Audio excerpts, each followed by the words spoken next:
मन्नाथ श्री जगन्नाथ मद्गुरु श्री जगद्गुरु मदात्मा सर्वभूतात्मा तस्मै श्री गुरवे नमः।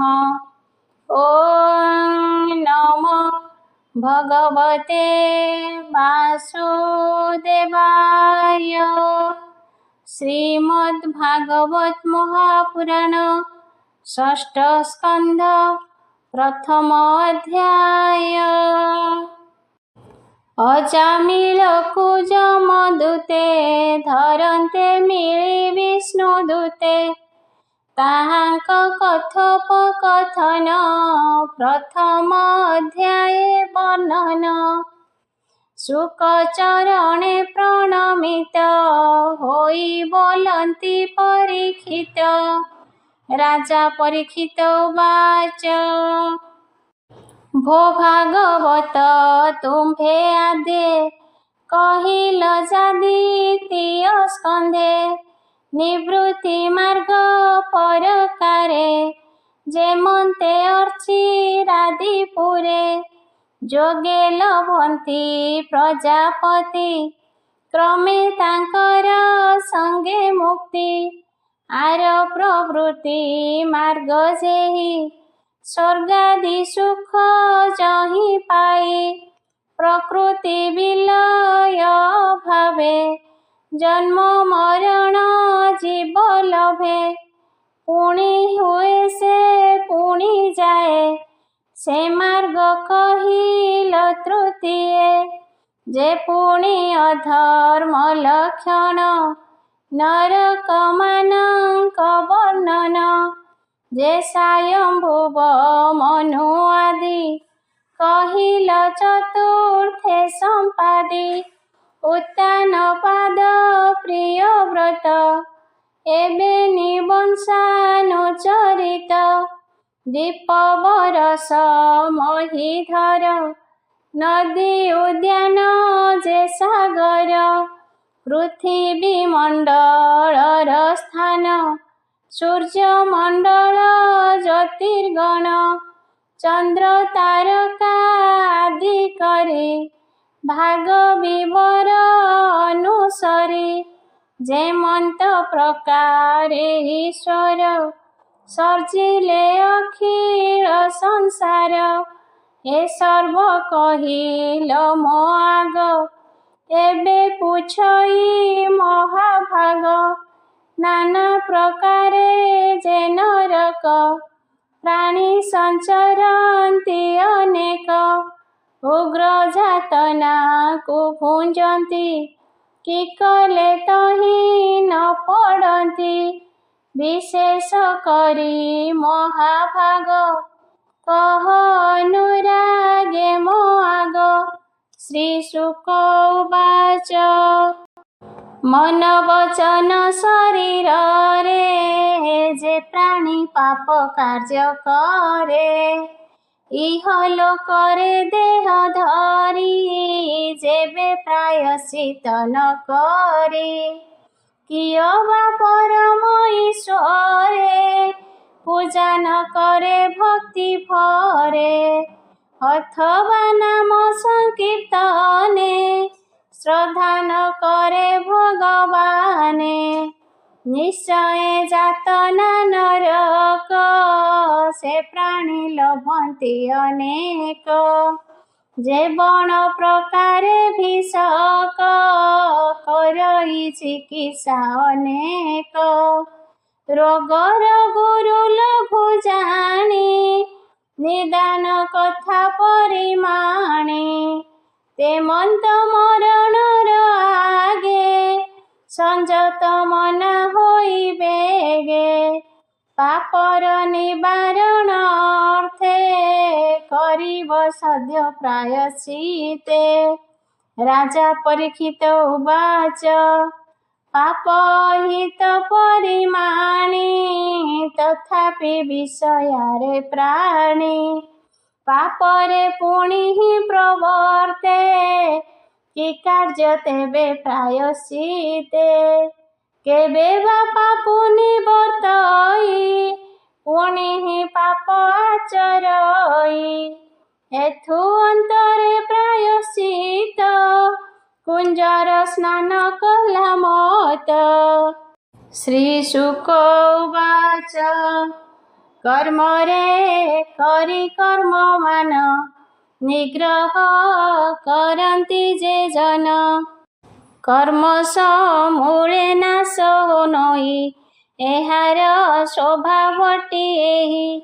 ଅଜ୍ଞାନୀ ଅଧିକାରୀ ଯେଣୁ ବିଫଳ ପ୍ରାୟଶ୍ଚିତ ତେଣୁ। ସୁପଥ୍ୟ ଗ୍ରାସ ଯେହୁ କରେ ତାକୁ ବ୍ୟାଧି ପୀଡ଼ା ନ କରେ। ଏହି ନିୟମ ଯେ କରନ୍ତି କ୍ରମେ କଲ୍ୟାଣ ସେ ଲଭନ୍ତି। ଦେହ ବଚନ ବୁଦ୍ଧି ଘେନି ଯେ ପାପ କରିଥାଏ ପ୍ରାଣୀ। ତପସ୍ୟା ଯମ ନିୟମରେ ସମଦମ ତ୍ୟାଗ ଶୌଚରେ। ସତ୍ୟ ବ୍ରହ୍ମଚର୍ଯ୍ୟ ଦୀକ୍ଷାରେ ଜ୍ଞାନୀ ନାଶନ୍ତି ପାପ ଘରେ। ଯେ ସନେ ଦହଇ ସକଳ ବେଣୁର ଗୁଳ୍ମ ଦାବାନଳ। କେହି କେବଳ ଭକ୍ତି କରି ଗୋବିନ୍ଦ ପାଦେ ଆଶ୍ରୟ କରି। ଅଘ ଶେଷ କରେ ନାଶ ହିମ ଯେ ସନେ ରବି ତ୍ରାସ। ହେ ରାଜା ଅଘବନ୍ତ ଯେହି ତପେ ପବିତ୍ର ତେଡ଼େ ନୋହି। ଯେମନ୍ତ କୃଷ୍ଣର ବିଷଏ ପ୍ରାଣ ଅର୍ପିଲେ ଶୁଦ୍ଧ ହୋଏ। ସୁଶୀଳ ସାଧୁ ଯେଉଁ ଜନ ନାରାୟଣରେ ପରାୟଣ। ତାହାଙ୍କ ଭକ୍ତି ପଥ ମାନ ଲୋକର କଲ୍ୟାଣ କାରଣ। ରାଜେନ୍ଦ୍ର ଶୁଣ ପରିମାଣି କୃଷ୍ଣ ବିମୁଖ ଯେତେ ପ୍ରାଣୀ। ତାହାଙ୍କ ତପେ ଯେତେ ଫଳ ସକଳ ହୁଅଇ ନିଷ୍ଫଳ। କୃଷ୍ଣର ପାଦ ପଦ୍ମ ଦୁଇ ତା ଗୁଣେ ଅନୁରାଗୀ ହୋଇ। ଯେ ଏକ ବେଳେ ବୋଲେ ନାମ ସ୍ୱପ୍ନେ ସେ ନ ଦେଖଇ ଯମ।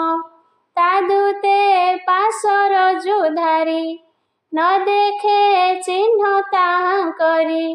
ଯେ ଇତିହାସ ପୁରାତନ କହିବା ଶୁଣ ସାବଧାନ। ବିଷ୍ଣୁଙ୍କ ଦୂତ ଯମଦୂତ ସମ୍ବାଦ ଅତି ଅଦ୍ଭୁତ। କାନ୍ୟକୁ ବୁଜ ନାମେ ଦେଶ ଅଜାମିଳର ତହିଁ ବାସ। ଆଶ୍ରମେ ଦ୍ୱିଜ ସେ ବୋଲାଇ ସ୍ୱଭାବେ ଦାସୀପତି ହୋଇ। ସଦାଚାରକୁ ନଷ୍ଟ କରି ଦାସୀର ସଂସର୍ଗ ଆଚରି। କୈତବ ଚର୍ଯ୍ୟପଣେ ଥାଇ କୁସିତ କର୍ମ ଆଚରଇ। ଏମନ୍ତେ କେତେ ଦିନ ଗଲା ତାହାର ପୁତ୍ର ଉପୁଜିଲା। ସେ ନଗ୍ରେ ଥାଇ ଦାସୀପତି ପୁତ୍ର ପାଳନେ ସଦାମତି। 88 ବୟସ ତାହାର କାଳ ହୋଇଲା ନୃପବର। ବୃଦ୍ଧ ବୟସେ ତାର ପୁତ୍ର ହୋଇଲା 10 ପରିମିତ। କନିଷ୍ଠ ନାମ ନାରାୟଣ ପିତାର ଆନନ୍ଦ କାରଣ। ତାହାର ତହିଁ ଚିତ୍ତ ଥୋଇ ଅନ୍ୟତ୍ର କେବେ ହେନ ଦେଇ। ବାଳକ ସ୍ୱଭାବେ ଅଲ୍ଲଳ କହଇ ବଚନ କୋମଳ। ତାହାର ଲୀଳାମାନ ଦେଖି ହରଷ କେ ପାରିବ ଲେଖି। ଭୋଜନ ଜଳପାନ ବେଳେ ନାନା ପ୍ରକାରେ ସୁଖ ଭୋଳେ। ବାଳକ ସ୍ନେହେ ବଶ ହୋଇ ଅଗ୍ରେ ଭୋଜନ ତାରେ ଦେଇ। ମରଣ ନ ଜାଣଇ ମୂଢ଼ ବାଳକ ସ୍ନେହେ ଚିତ୍ତ ଦୃଢ଼। ମରଣ କାଳ ଉପଗତ ତକ୍ଷଣେ କରି ଦୃଢ଼ ଚିତ୍ତ। ବାଳକ ନାମ ନାରାୟଣ ମତି ନିବେଶିଲା ତକ୍ଷଣ ସମନ ଦୂତେ ପାଶ କରେ ମିଳିଲେ ତାର ସମୀପରେ ଉଚ୍ଚ ପୁରୁଷ ଭୟଙ୍କର ବକ୍ରବଦନ ମହାଗୋର ଲମ୍ବ ଲୋମ ସର୍ବ ଶରୀର ଦେଖିଅ ଜାମିଳ କାତର ଦୂରେ ବାଳକ ସଙ୍ଗେ ମିଳି ତାହାର ପୁତ୍ର କରେ କେଳି ଗଭୀର ସ୍ୱରେ ଉଚ୍ଚ କରି ଡାକିଲା ପୁତ୍ର ନାମ ଧରି ଇନ୍ଦ୍ରିୟ ଆକୁଳେ ତକ୍ଷଣ ଡାକିଲା ପୁତ୍ର ନାରାୟଣ ଗଲା ଯେ ଅଜାମିଳ ପ୍ରାଣ ସେ ନାମ କରି ସଂକୀର୍ତ୍ତନ ଯମର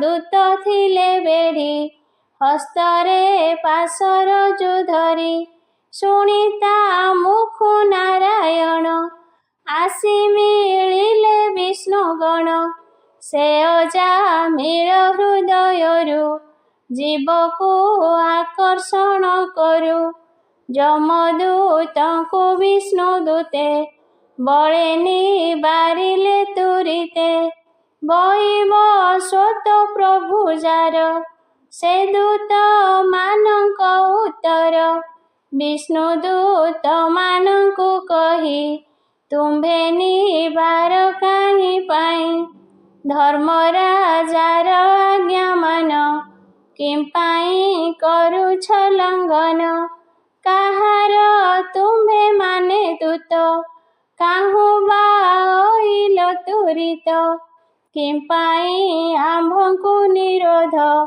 କିବା ଉତ୍ତମ ତୁମ୍ଭେ ସିଦ୍ଧ କିବା ଦେବତା ତୁମ୍ଭେ ମାନେ ଥାଅ ଦେବଙ୍କ ସନ୍ନିଧାନେ ତୁମ୍ଭର ଚକ୍ଷୁ ପଦ୍ମ ତୁଲ୍ୟ ବିରାଜେ କିରୀଟ କୁଣ୍ଡଳ ପୁରେ ଲମ୍ବଇ ବନମାଳ ଶୋଭିତ ଯେ ପୀତ ଦୁକୂଳ ସର୍ବେ ନୂତନ ତନୁବୟ ଚାରୁ ଚତ୍ୱାର ଭୁଜବହ ଶଙ୍ଖ ଚକ୍ର ଗଦା କମଳ ଏଣେ ଶୋଭା ତୁମ୍ଭେ ସକଳ ଧନୁ ଖଡ଼ଗ ତୁଣ ଶର ଏ ସର୍ବ ଆୟୁଧ ତୁମ୍ଭର ଦିଗମାନଙ୍କର ତିମିର ଆତ୍ମକାନ୍ତିରେ କଲ ଦୂର ଆମ୍ଭେ ଧର୍ମରାଜ କିଙ୍କର କିମ୍ପା ନିଷେଧ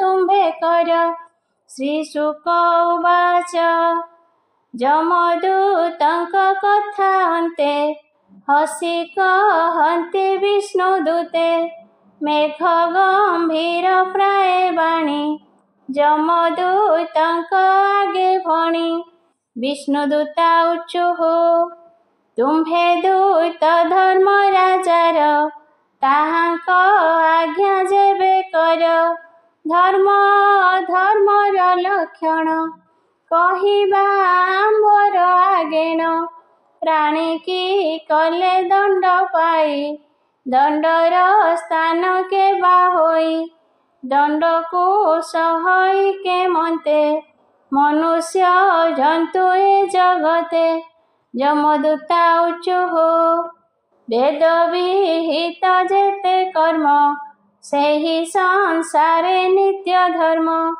ତା ବିନା ଅନ୍ୟ କର୍ମ ଯେତେ ଅଧର୍ମ ବୋଲନ୍ତି ଜଗତେ ସାକ୍ଷାତେ ବେଦ ନାରାୟଣ ଏ ନିଶ୍ଚେ ବ୍ରହ୍ମାର ବଚନ ଏ ବେଦ ଆପଣା ଶକ୍ତିରେ ସତ୍ୱର ଯତମ ଗୁଣରେ ଗୁଣ ନାମ କ୍ରିୟା ରୂପରେ ଯଥା ତଥାରେ ଭିନ୍ନ କରେ ସୂର୍ଯ୍ୟ ଚନ୍ଦ୍ର ଦିଗ ଆକାଶ ପବନ ସନ୍ଧ୍ୟା ଅହର୍ନିଶ ଗାବ ଭୂଜଳ ଅଗ୍ନି ଧର୍ମ ଦେହି ଧର୍ମର ସାକ୍ଷୀ ଜାଣ ପାପକୁ ଏଣେ କରି ଜାଣି ଦଣ୍ଡର ସ୍ଥାନ ପରିମାଣି କର୍ମ ଆୟତ ହୋଇ ଜନ ଦଣ୍ଡରେ ହୋଇ ଭାଜନ आहे निष्पाप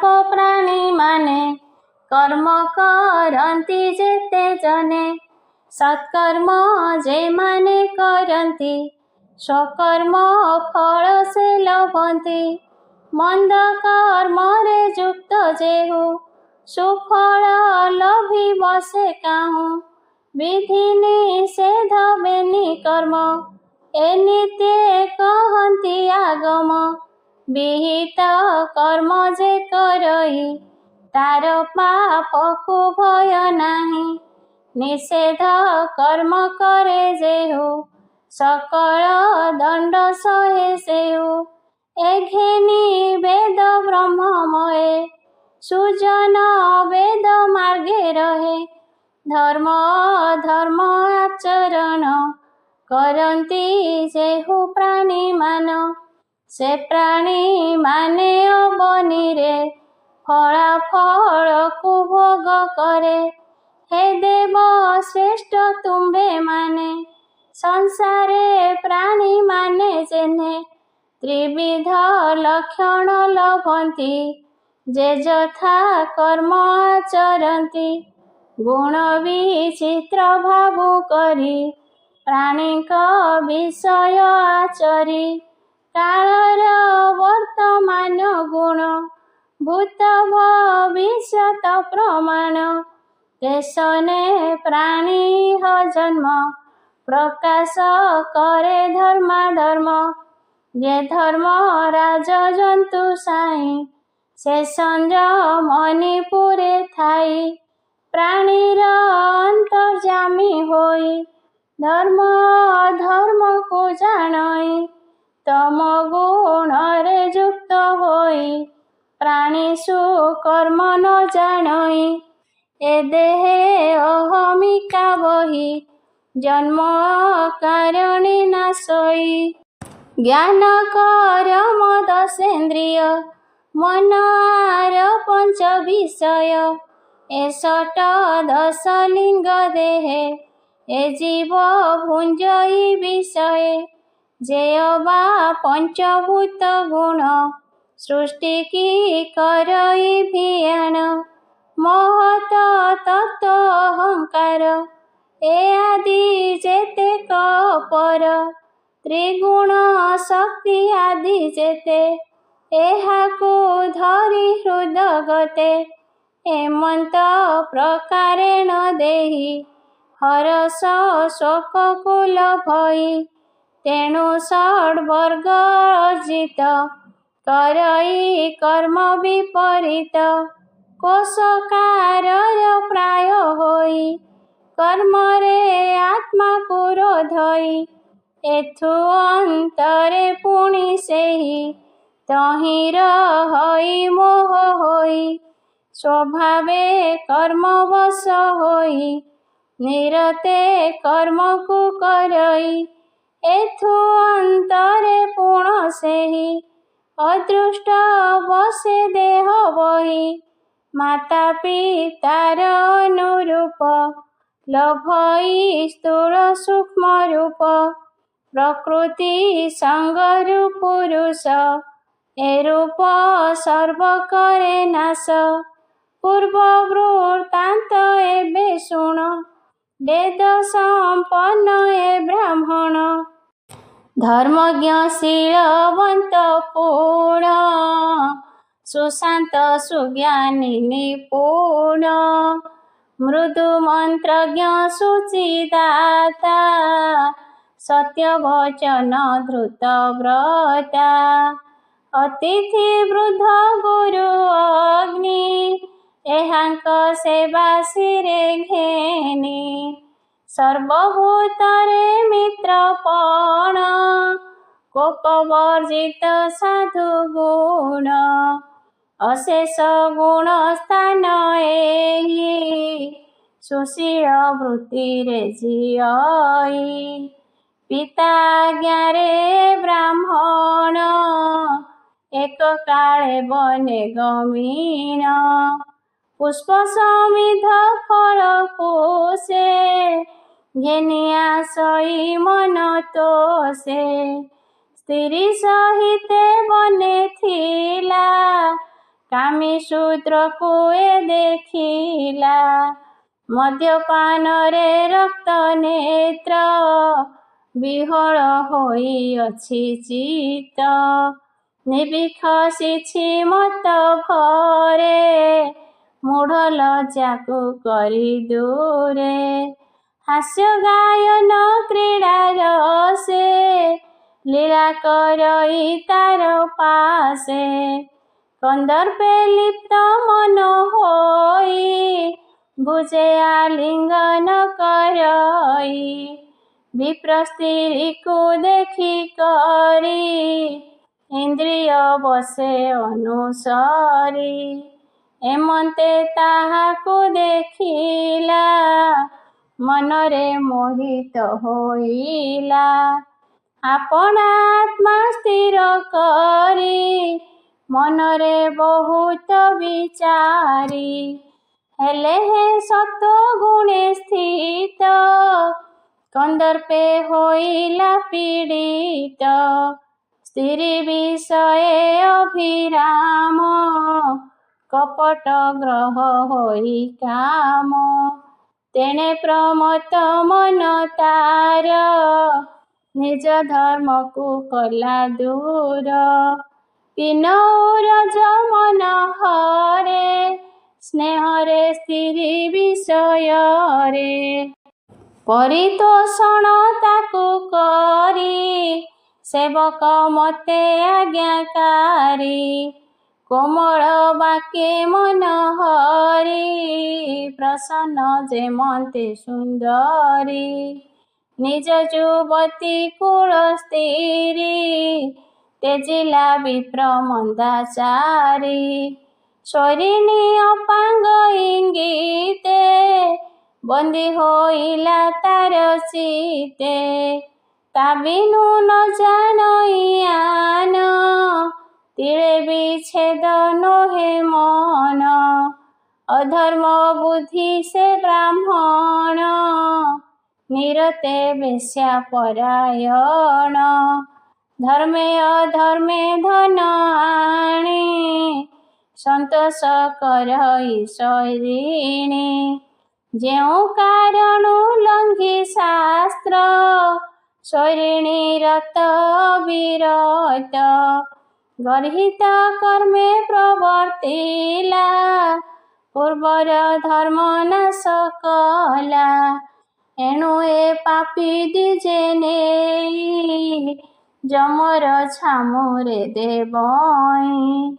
ବୋଲଇ ଜଗନ୍ନାଥ ଦାସ, ଯମଦୂତେ ବେଦ ପ୍ରକାଶ। ଇତି ଶ୍ରୀମଦ୍ଭାଗବତେ ମହାପୁରାଣେ ପାରମହଂସ୍ୟାଂ ସଂହିତାୟାଂ ଷଷ୍ଠ ସ୍କନ୍ଧେ ଅଜାମିଳ ଉପାଖ୍ୟାନେ ବିଷ୍ଣୁ ଯମଦୂତ ସମ୍ବାଦ ନାମ ପ୍ରଥମ ଅଧ୍ୟାୟ। ହରି ଶରଣଂ ହରି ଶରଣଂ ହରି ଶରଣଂ ହରି ଶରଣଂ ହରି ଶରଣଂ ହରି ଶରଣଂ ହରି ଶରଣଂ ହରି ଶରଣଂ।